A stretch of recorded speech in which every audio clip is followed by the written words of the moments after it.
तो मैंने आपको बताया कि क्वालिटी एजुकेशन माने क्या, तो उसी क्वालिटी एजुकेशन का एक और एग्जांपल मैं आपको दिखाना चाह रहा हूँ, जहाँ पे क्लास यूकेजी के बच्चे ने क्लास थर्ड का चैप्टर को समझा है और खुद बनाया है। मीन्स वो चैप्टर टीचर ने उसे पढ़ाया नहीं है, समझाया नहीं है, लिखवाया नहीं है, उसने वो चैप्टर खुद रीड करा है, खुद अंडरस्टैंड करा है और उसकी पिक्चर्स बनाई है। और जो सारी पिक्चर्स उसने बनाई है अपने मन से बनाई कि उसको उस चैप्टर के अंदर क्या समझ में आया है। क्लास यूकेजी के बच्चे ने क्लास थर्ड का चैप्टर बनाया है।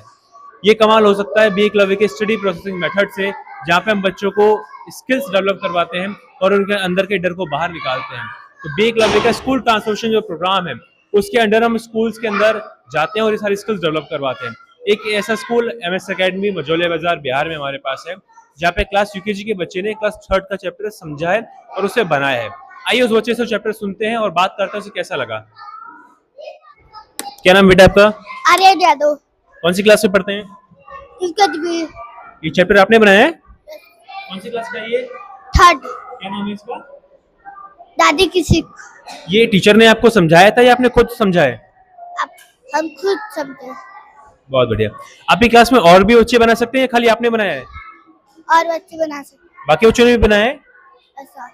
ओके, चैप्टर सुनाएंगे हमें? ये सुनाइए। अमन बहुत ही शरारती और जिद्दी लगता था। एक दिन तेज बारिश हो रही थी, वह बारिश में भीगने के लिए जिद करने लगा। छक्की उसकी बड़ी बहन थी, बड़ों का कहना मानो। उसने उससे समझाया, अमन यदि बारिश में भीगो तो बीमार पड़ जाओगे। अमन बोला, मैं तुम सबका कहना जब मानूंगा तब मुझे चॉकलेट दोगे। अमन की बात सुनकर छक्की को भी बुरा लगा।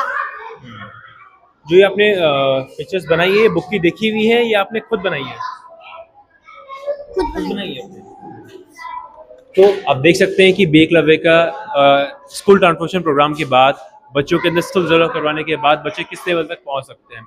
आपने अक्सर देखा हो क्लास यूकेजी की जो बुक्स होती हैं, उनके अंदर मात्राओं का ज्ञान दिया हुआ होता है, उनमें मात्राओं की कहानी बनी हुई होती है, मात्राओं के शब्द दिए हुए होते हैं। लेकिन अगर बच्चों के अंदर स्किल्स डेवलप करवा दी जाए तो बच्चे क्लास थर्ड के चैप्टर्स को खुद बना सकते हैं बिना टीचर के समझाए। जैसे कि आप देख सकते हैं क्लास थर्ड का ये चैप्टर है और क्लास यूकेजी का ये बच्चा है। और अगर आप देखें कि एक वीडियो ये भी है कि क्लास यूकेजी का बच्चा है और उसने फ्रैक्शन बनाए, तो अगर आप बच्चे के अंदर के डर को निकाल देंगे तो बच्चे ये सारे काम कर सकते हैं।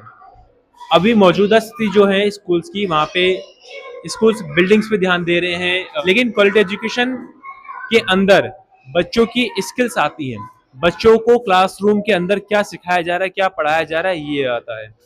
जो व्यवस्था है वो तो होनी ही चाहिए, लेकिन बच्चों के अंदर की अवस्था, क्लास के अंदर क्या चल रहा है, ये उससे ज्यादा इंपॉर्टेंट है। अगर आप ये देख पा रहे हैं कि क्लास के अंदर क्या चल रहा है, बच्चे के माइंड के अंदर क्या चल रहा है, तभी आप क्वालिटी एजुकेशन डिलीवर कर पाएंगे।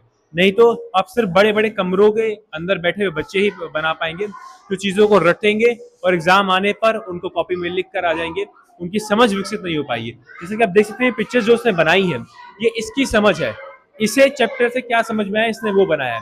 अगर इसी क्लास का या कोई और क्लास का बच्चा अगर चैप्टर को बनाएगा तो उसकी पिक्चर्स अलग होंगी। क्यों? क्योंकि उसने कुछ और इमेजिन करा हो सकता है, उसने कुछ और तरीके से सेम कहानी को समझेगा। कहानी वही रहेगी लेकिन उसकी पिक्चर्स अलग होंगी, उसकी समझ अलग होगी। क्यों? क्योंकि ये बच्चा अलग है, इसकी समझ अलग है, भगवान ने इसको अलग बनाया है, उसको अलग बनाया, उसकी समझ बनाई है।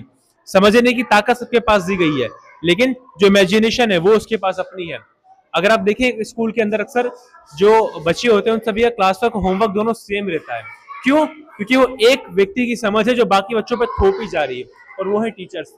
टीचर्स ने जो चैप्टर को समझा वो बाकी बच्चों को डिलीवर करते हैं, कि वो अपनी समझ को बाकी बच्चों पे देते हैं, कि बाकी बच्चे समझे कि टीचर ने क्या समझा है।